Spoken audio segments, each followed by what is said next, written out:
Hi ಸ್ನೇಹಿತರೆ, ಶಾನ್ ಕನ್ನಡ ಚಾನಲ್ಗೆ ಸ್ವಾಗತ.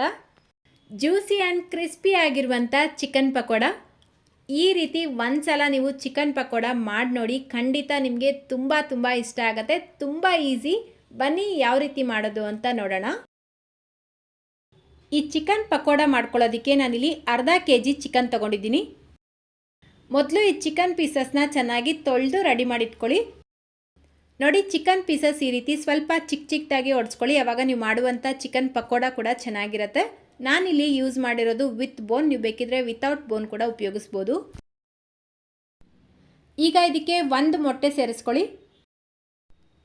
ನಂತರ ಇದಕ್ಕೆ 1 ಟೀ ಸ್ಪೂನ್ ಅಚ್ಚಕಾರದ ಪುಡಿ, 1 ಟೀ ಸ್ಪೂನ್ ಧನಿಯಾ ಪುಡಿ, 1/4 ಟೀ ಸ್ಪೂನ್ ಅರಿಶಿನ, ಅರ್ಧ ಟೀ ಸ್ಪೂನ್ ಜೀರಿಗೆ ಪುಡಿ, ಅರ್ಧ ಟೀ ಸ್ಪೂನ್ ಗರಂ ಮಸಾಲ, ರುಚಿಗೆ ತಕ್ಕಷ್ಟು ಉಪ್ಪು, 1 tea spoon chilli flakes. Chilli flakes ಇಲ್ಲ ಅಂದರೆ ಒಣಮೆಣಸಿನ್ಕಾಯಿನ ಸ್ವಲ್ಪ ಲೈಟಾಗಿ ರೋಸ್ಟ್ ಮಾಡಿ ತರ್ತರಿಯಾಗಿ ಪೌಡರ್ ಮಾಡಿಬಿಟ್ಟು ಉಪಯೋಗಿಸಿ.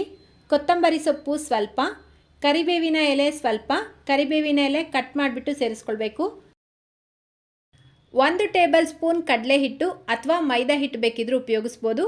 1 ಟೇಬಲ್ ಸ್ಪೂನ್ ಕಾರ್ನ್ಫ್ಲವರ್ ಸೇರಿಸ್ಕೊಳ್ಳಿ. ಇದರ ಜೊತೆಗೇ 1 ಟೀ ಸ್ಪೂನ್ ಶುಂಠಿ ಬೆಳ್ಳುಳ್ಳಿ ಪೇಸ್ಟ್, 1 ಟೀ ಸ್ಪೂನ್ ನಿಂಬೆಹಣ್ಣಿನ ರಸ ಸೇರಿಸ್ಬಿಟ್ಟು ಇದೆಲ್ಲವನ್ನು ಚೆನ್ನಾಗಿ ಮಿಕ್ಸ್ ಮಾಡ್ಕೊಳ್ಬೇಕು. ಕಡಲೆ ಹಿಟ್ಟು ಮತ್ತು ಕಾರ್ನ್ಫ್ಲವರ್ನ ತುಂಬ ಜಾಸ್ತಿ ಉಪಯೋಗಿಸಬಾರ್ದು. ಸ್ನೇಹಿತರೆ, ಈ ವಿಡಿಯೋ ಇಷ್ಟ ಆದರೆ ಪ್ಲೀಸ್ ಒಂದು ಲೈಕ್ ಮಾಡೋದನ್ನು ಮರಿಬೇಡಿ.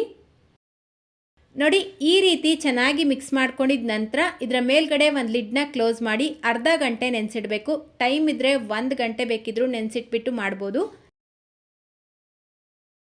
ನೋಡಿ, ನಾನಿಲ್ಲಿ ಕರೆಕ್ಟಾಗಿ 1 ಗಂಟೆ ನೆನೆಸಿಟ್ಟಿದೆ. ಚಿಕನ್ ಚೆನ್ನಾಗಿ ನೆಂದಿರಬೇಕು. ಈಗ ಇದನ್ನು ಡೀಪ್ ಫ್ರೈ ಮಾಡ್ಕೊಳ್ಳೋಣ.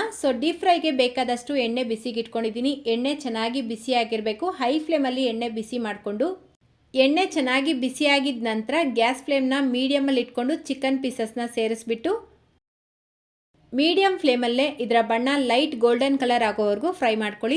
ಲೋ ಫ್ಲೇಮ್ನಲ್ಲಿ ಫ್ರೈ ಮಾಡಿಬಿಡಿ. ಲೋ ಫ್ಲೇಮ್ನಲ್ಲಿ ಫ್ರೈ ಮಾಡಿದಾಗ ನೀವು ಮಾಡುವಂಥ ಚಿಕನ್ ಪೀಸಸ್ ಗಟ್ಟಿ ಆಗಿಬಿಡುತ್ತೆ, ಅಂದರೆ ಓವರ್ ಕ್ರಿಸ್ಪಿ ಆಗಿಬಿಡುತ್ತೆ. ಅದೇ ರೀತಿ ಹಾಕಿದ ತಕ್ಷಣ ಮಿಕ್ಸ್ ಮಾಡಬಾರ್ದು. ಒಂದು ಕಡೆ ಇದು ಚೆನ್ನಾಗಿ ಫ್ರೈ ಆದಮೇಲೆ ಇನ್ನೊಂದು ಕಡೆ ಉಲ್ಟಾ ಮಾಡಿ ಹಾಕ್ಬಿಟ್ಟು ಫ್ರೈ ಮಾಡ್ಕೊಳ್ಳಿ. ಒಳಗಡೆ ತುಂಬ ಜ್ಯೂಸಿಯಾಗಿ, ಮೇಲ್ಗಡೆ ಲೈಟಾಗಿ ಕ್ರಿಸ್ಪಿಯಾಗಿ, ತಿನ್ನೋದಕ್ಕೆ ತುಂಬ ರುಚಿಯಾಗಿರುತ್ತೆ. ನೋಡಿ, ಈ ರೀತಿ ಲೈಟ್ ಗೋಲ್ಡನ್ ಕಲರ್ ಬಂದರೆ ಸಾಕು. ತುಂಬ ಜಾಸ್ತಿ ಹೊತ್ತು ಇದನ್ನು ಫ್ರೈ ಮಾಡಿದ್ರೂ ಇದು ತುಂಬ ಗಟ್ಟಿ ಆಗಿಬಿಡತ್ತೆ. ನೋಡಿ, ಅಷ್ಟೇ. ಈ ರೀತಿ ಫ್ರೈ ಆಗಿದ ತಕ್ಷಣ ಇದನ್ನು ಎಣ್ಣೆಯಿಂದ ತೆಕ್ಕೊಳ್ಳಿ. ಉಳಿದಿರುವಂಥ ಚಿಕನ್ ಪೀಸಸ್ನು ಇದೇ ರೀತಿ ಫ್ರೈ ಮಾಡ್ಕೊಳ್ಬೇಕು. ಈಗ ಲಾಸ್ಟಲ್ಲಿ ಒಂದು 4-5 ಗ್ರೀನ್ ಚಿಲ್ಲಿ ಮತ್ತು ಸ್ವಲ್ಪ ಕರಿಬೇವಿನ ಎಲೆನ ಫ್ರೈ ಮಾಡಿಬಿಟ್ಟು ಸೇರಿಸ್ಕೊಳ್ಳಿ. ಈ ಚಿಲ್ಲೀಸ್ನ ಫ್ರೈ ಮಾಡ್ಕೊಳ್ಳೋದಕ್ಕೆ ಮುಂಚೆ ಸ್ವಲ್ಪ ಲೈಟಾಗಿ ಕಟ್ ಮಾಡಿಬಿಟ್ಟು ಎಣ್ಣೆಗೆ ಹಾಕಿ ಫ್ರೈ ಮಾಡ್ಕೊಳ್ಬೇಕು. ಅಷ್ಟೇ. ಈಗ ತುಂಬ ಜ್ಯೂಸಿ ಆ್ಯಂಡ್ ಕ್ರಿಸ್ಪಿ ಆಗಿರುವಂಥ ಚಿಕನ್ ಪಕೋಡ ರೆಡಿಯಾಗಿದೆ. ನೋಡಿ, ನೋಡೋದಕ್ಕೆ ಎಷ್ಟು ಕಲರ್ಫುಲ್ ಆಗಿ ಕಾಣ್ತಾ ಇದೆ ಅಲ್ವಾ? ಟೇಸ್ಟ್ ಕೂಡ ಅಷ್ಟೇ ಎಕ್ಸಲೆಂಟ್ ಆಗಿರುತ್ತೆ.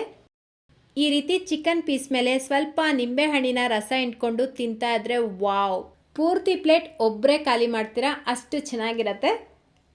ಇವತ್ತಿನ ಈ ಚಿಕನ್ ಪಕೋಡ ನಿಮ್ಗೆ ಇಷ್ಟ ಆಯ್ತಲ್ವಾ?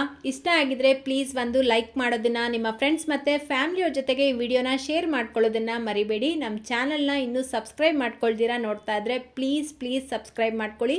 ಸಬ್ಸ್ಕ್ರೈಬ್ ಮಾಡ್ಕೊಂಡ್ಮೇಲೆ ಪಕ್ಕದಲ್ಲೇ ಬರೋ ಬೆಲ್ ಐಕನ್ನ ಕ್ಲಿಕ್ ಮಾಡಿ ಆಲ್ ಅನ್ನೋ ಆಪ್ಷನ್ನ ಕ್ಲಿಕ್ ಮಾಡ್ಕೊಳ್ಳಿ. ಇದೇ ರೀತಿ ಮತ್ತೊಂದು ರೆಸಿಪಿಯೊಂದಿಗೆ ಮತ್ತೆ ಸಿಗೋಣ. Thank you.